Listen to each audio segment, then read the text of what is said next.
Good morning, class 8. Myself, Ranjit Kumar. I welcome you all in the e-learning program of Modern English School, Kunti Nagar, Navada.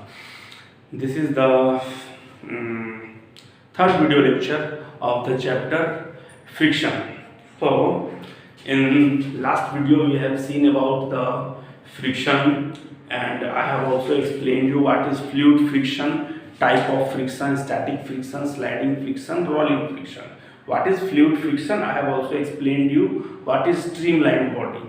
So in today's video and last live class also I have explained you what are the advantages of friction, what are the disadvantages of friction, and after that I have explained you sometimes we increase the friction, sometimes we decrease the friction.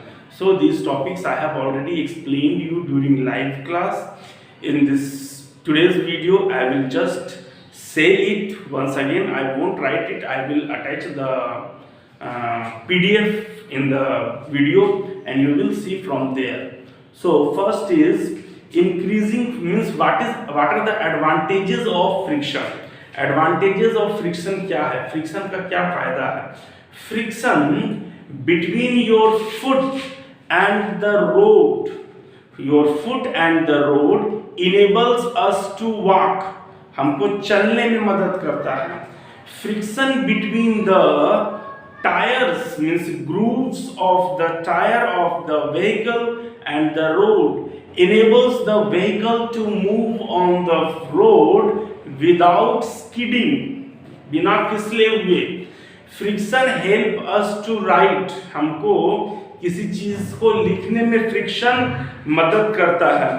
Friction also help us means friction between the brake shoe and the tires help to slow down the moving vehicle.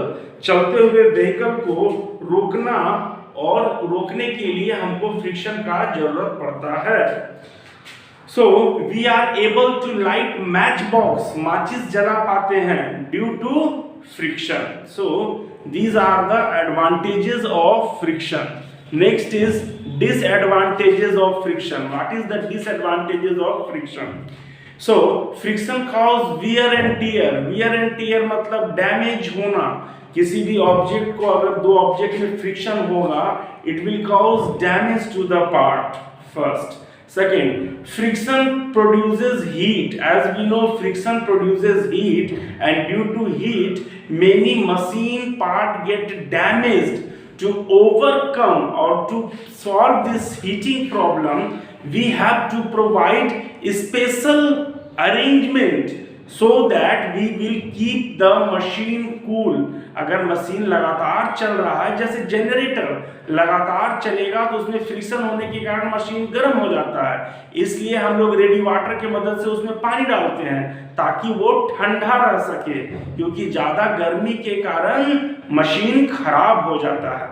Next हम बोल रहे हैं friction also due to friction more energy is wasted. अभी मान लो अगर friction नहीं है और गाड़ी आसानी से जा रहा है, तो अगर फ्रिक्शन होने के कारण रोड के बीच और टायर के बीच फ्रिक्शन है, हवा का फ्लूइड फ्रिक्शन है, तो ज्यादा एनर्जी वेस्ट करना पड़ता है.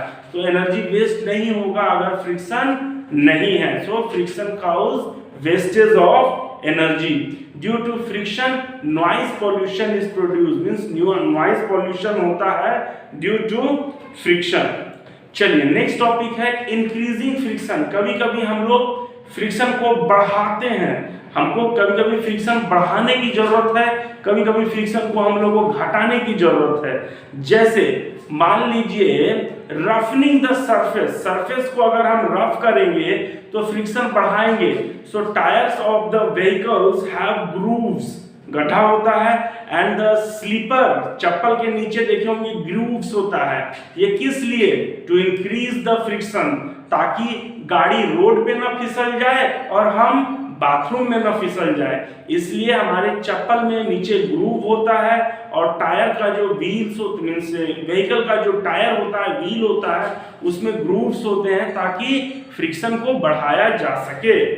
अच्छा, फ्रिक्शन को हम लोग बढ़ाते हैं ताकि हम आसानी से चल सके. अगर मान लीजिए कोई वेट सरफेस है, अगर मान लीजिए रोड पे आप जा रहे हैं, बारिश बहुत तेज हुआ है तो फिसलने का संभावना है, तो उसमें हम लोग मिट्टी या बालू या कंकड़ डाल देते हैं, उससे क्या होगा, सरफेस रफ हो जाएगा। मींस ड्राई सरफेस को हम लोग ड्राई करते हैं ताकि फ्रिक्शन को हम लोग बढ़ा सकें, ताकि आसानी से हम उस पे चल सकें। दो बात होगा। और एक और चीज है, हम लोग क्या करते हैं, ब्रेक पैड का यूज करते हैं ताकि गाड़ी को हम आसानी से रोक सकें। तो ब्रेक पैड में भी ग्रूव होते हैं ताकि फ्रिक्शन को बढ़ा सकें और जिससे गाड़ी आसानी से रुक जाए। नेक्स्ट है, कभी कभी हम लोग फ्रिक्शन को कम करते हैं। कैसे कम करते हैं, how we decrease friction.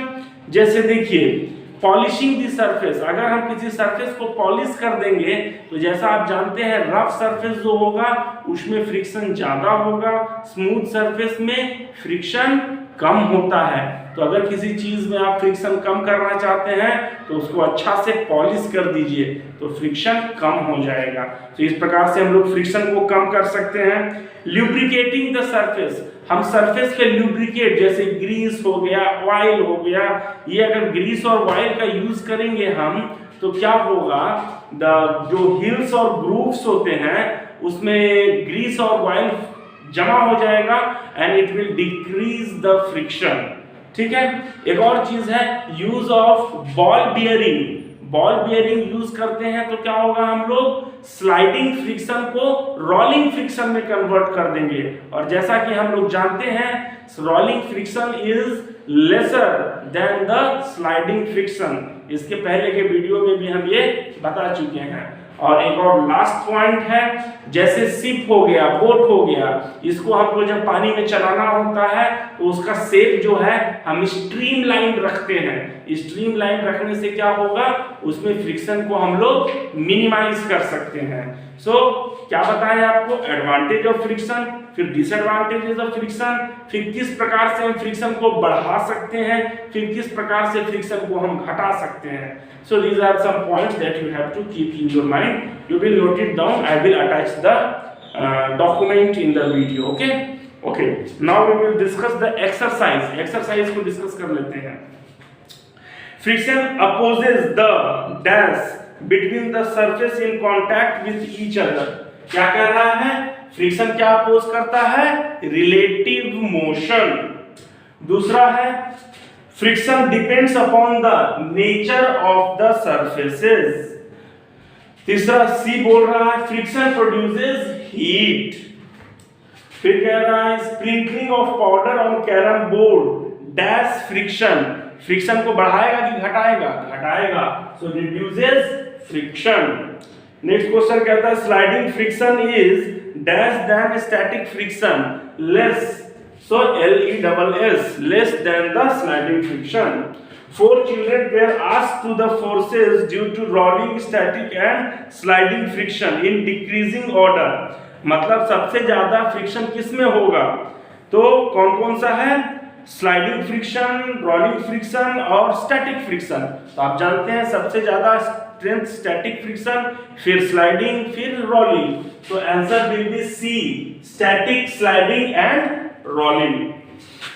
Alida runs her toy car on dry marble, मतलब सूखा हुआ मार्बल का फ्लोर है, wet marble floor, wet marble floor हो गया। फिर न्यूज़पेपर हो गया और towel spread on the floor, और towel spread on the floor. मतलब क्या कह रहे हैं, एक हो गया ड्राई मार्बल, एक हो गया वेट मार्बल, एक हो गया न्यूज़पेपर के साथ, एक है तौलिया के साथ। तो किस में सबसे ज्यादा फ्रिक्शन होगा, किस में सबसे कम फ्रिक्शन होगा, इसको अरेंज करना है इंक्रीजिंग ऑर्डर में। तो सबसे कम फ्रिक्शन किस में होगा? Wet marble floor. तो सबसे पहला हो गया वेट मार्बल फ्लोर, चाहे ए होगा या डी होगा, बी और सी होने का तो संभावना ही नहीं है।